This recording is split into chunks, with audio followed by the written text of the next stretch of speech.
Howdy, welcome back to Wobble Enjoy Sports. If you're new around here, hope I can get you to consider to like the content and subscribe to the channel. But if you're a regular around these here parts, thank you very much for the continuous support. This is my best 1 to 17 Cowboys team list for 2025, starting at fullback with Scott Drinkwater. Scott Drinkwater came to the club mid-2019 and through no fault of his own, he had to work really hard to find his feet. And I think at times I was unfair in judging his performances. He was only very young. He was shifted from wing to 5'8" to fullback. He was everywhere in the first couple of seasons. Michael Morgan was a part of the team in 2021 and Scott Drinkwater was then shifted around a couple of times in that season. But then the year 2022 arrived and he really found his feet. And what I really liked about Drinkwater's performances last season in 2024 was that he said at the start of the year he wanted to be a mature leader, and I think that was his best attribute in 2024. Besides his attacking skills, obviously, I think he really did mature. I think he was a great leader. Things did wobble quite a lot in the final series, especially in that semi-final. But I think throughout a huge majority, like a 90% majority of 2024, I thought he showed great maturity and leadership. Our wingers and our centers, this is where you could feed me 6 different team lists and I couldn't tell you that you'd be wrong in any of them. It is your opinion and this is my opinion on the way how I would handle things. Starting off with who is now our most veteran-like player. He is our veteran in the backline, or at least just as part of the centre wingers, Murray Taulagi. He is our most experienced backline player, almost out of nowhere kind of thing. So he is just about the first picked in amongst the wingers and centres. Now, who is he going to partner? I had Jackson Purdue right in the line of fire. I thought he did such a tremendous job last year and brought a lot of excitement, and he's someone that should be in our 1 to 17 every single week based of what we saw of him in 2024.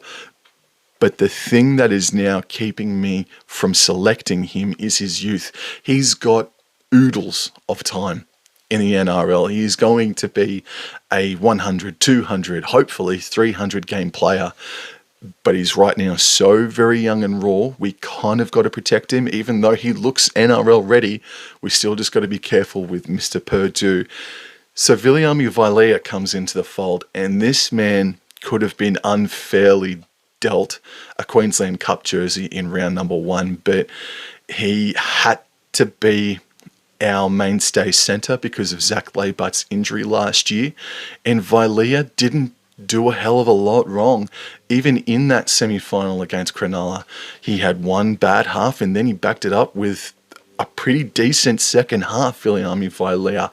And there is so much untapped potential in this young man that if it clicks, and if he and Murray Taulagi can form a brilliant combination, or if Viliami Vailea is on the other side of the paddock, either way, Vailea, I will never forget what he did for the Tonga A side about 2 to 3 years ago. He was absolutely unstoppable. So one of the centres, let's not earmark it, let's not put him into a box, whether it be right or left or what have you. I'd say one of the centres for 2025 is going to be, and should be in my opinion, Viliami Vailea. Who is the other winger? Now let's look over to the other side of the paddock, right? Compared to Murray Taulagi, who's going to grab that wing spot? Jackson Polo, for the years that he has under his belt, I can't pick him. We've also got Robert Derby and Braden Burns and Semi Valemei. Valemei, I think he did tremendous things for us in 2023, and a couple of times throughout 2024 he was good. But I have had my eye on Robert Derby for such a long time, and Braden Burns is a trustworthy veteran. I will say the word veteran for Braden Burns as well. So for me, it comes down to Burns and Derby. And it's just I've been waiting so friggin' long to give Robert Derby the crack. I'm going to give Robert Derby my other wing spot for 2025. And he can not do Kyle Felt things, but he's got the same skill set, I would suggest. His defense needs improvement as well, and I do want to see him eventually, when he does make his debut this year, and he will, I do want to see more carries out of him coming out of our own end.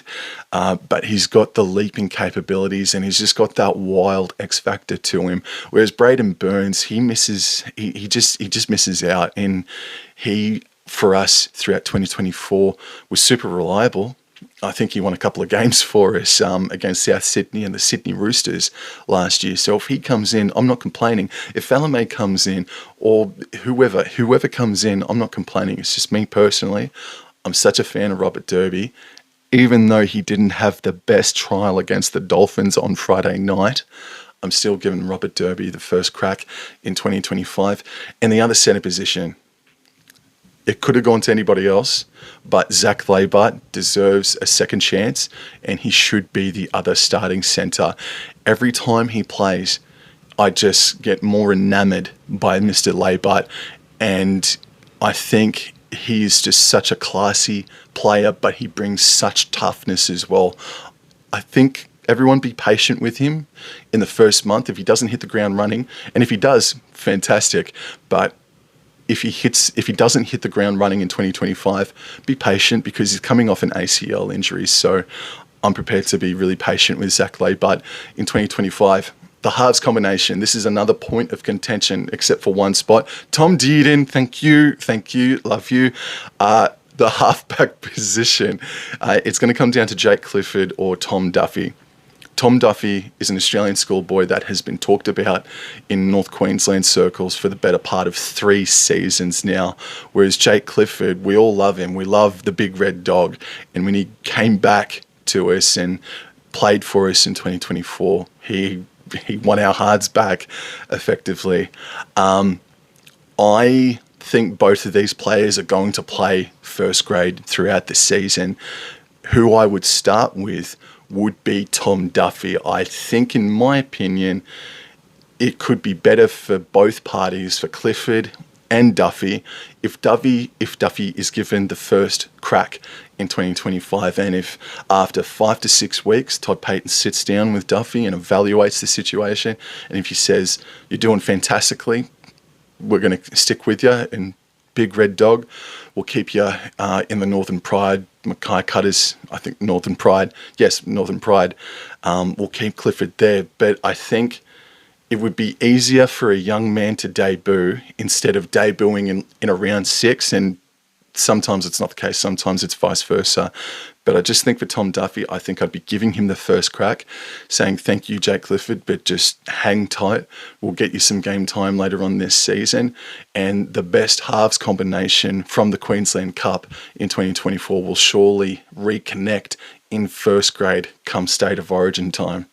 Starting forward pack now, and the first name I'm going to mention is Jason Taumalolo. I understand that he's injured. He's probably going to miss at the least a fortnight of the actual season. I think he will miss at least the first 2 games. Worst case scenario, he's not coming back until about round 5, round 6. But Jason Taumalolo is my starting forward for 2025. The other forward, Jordan McLean, there's a lot of contention, and I admit that I listened to the Bloke podcast in the season preview about the Cowboys, and I still think that they can do a fantastic job. Jordan McLean and Jason Taumalolo, they did well enough in that elimination final against the Newcastle Knights, and yes, things got a little bit dicey at halftime, but I think come second half, I think they really found their feet and they found the energy and they went really, really well. So I'm trusting that Taumalolo and McLean can still maintain the rage, and same too with Reece Robson. And there's a worry, there is a question mark maybe, even before this Bloke podcast dropped the other day, that Reece Robson, if the Cowboys are going like bustards in 2025, maybe the Roosters could put their hand up and say, do you want to come home early? And that would really anger me, but I don't think that's going to happen. I don't think Reece Robson will bail out on the North Queensland Cowboys halfway through a season. Reece Robson, I think, is going to get stuck in. I think Reece Robson is going to have a really good year. He's going to play State of Origin again. And my front row is Robson, Taumalolo, and McLean. The back row now, Well, this looks so much more different. So the reports are that Jeremiah Nene is actually going to be shifting sides to accommodate for John Bateman. Without doubt, it's going to be Nene and Bateman that are going to be our second rowers, and Ruben Cotter, our co-captain, is going to be starting in the lock position. John Bateman has said that he's had his best preseason in a few years. A lot of players do say that, but I tend to believe him. I trust in him. And over the past couple of years, Todd Payton has really brought the best out in certain second rowers. Kulikefu Finafuriaki, for example, came out and I thought was a huge staple for us, a really underrated staple for us. Please come back, Kulikefu Finafuriaki, please. Man, that's such a massive loss. But John Bateman, I think he'll go well. Show that mongrel that we do want from you. But please keep a lid on it, bro. Keep a lid on it, bro. But I'm excited to see how John Bateman goes, man, and how he can link up with Drinkwater and Dearden, Duffy, Clifford, and Robson. And then on the other side is Jeremiah Nene, and I really, really like this man. But I think this year, obviously, if injuries play a part, that's a bugger. And I touch wood as I say that. But I think Jeremiah Nene needs to find high-level consistency. Not 9 or 8s, just keep it at a 7 out of 10 because there's still 5 out of 10 games in him. And then the next week it's a 9 out of 10. He's got to find the balance in 2025, in my opinion. And I'll never forget the game that he had for Queensland in State of Origin, and I'll never forget the game that he had for the Cowboys against Manly at 4 Pines Park, where North Queensland made that epic comeback. I think that was in 2022. He was unstoppable. He was flick passing and he was creating, and he was also destructive. So in 2025, I think my player that I'm most going to have my eyes on, and there's a lot of players to keep my eyes on, but I don't think there's enough being made about Jeremiah Nene. He can still wow people. He'll do it this year. I got no doubt about that. No questions about that. But by year's end, I really hope that he finds that consistency. He'll have an off game. Hopefully not. Maybe he won't. But I really hope he finds that really good level of consistency throughout 2025. And now my interchange bench, well, Mr. Carl Lawton steps up into the shoes of Jake Granville. And I like Carl Lawton. I have always liked the work that he's done. He's been injury riddled over the past few years now, and that's been a bugger for him. But I like his tenacity and I like his versatility. And that's why I've got him in jersey 14. Jersey number 15, Sam McIntyre, the breakout player for North Queensland Cowboys in 2024. He was absolutely outstanding in 2024. So I would pick him. Griffin Neame, Kiwi International.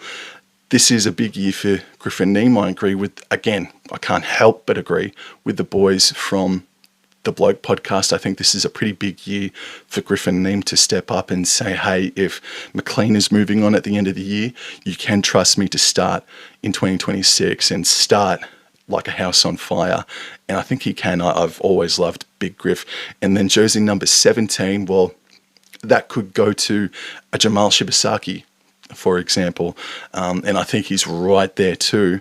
But I'm giving it to Cohen Hess. Cohen Hess in 2023 was supremely underrated, and I was so excited to see how he would go in 2024, and I'm giving him patience in 2025 for sure. He's coming off an ACL injury and he had his first hit out the other night on Friday night against the Dolphins, but I think Cohen Hess is a must. He is just so crucial in our defense. He brings the energy in that regard. And then the kick chase as well. If Jeremiah Nene is chasing it, and you've also got Cohen Hess chasing it at the same time, that is a nightmare for the back three of the opposition. So Cohen Hess is in my 17 at 17 for the North Queensland Cowboys. And that is my 1 to 17. I hope I made sense. I hope that was all clear. I'm so excited for this season to come about, like everybody else is. And I will see you guys in the next episode. What do you think? Thank you. Take care. Adios.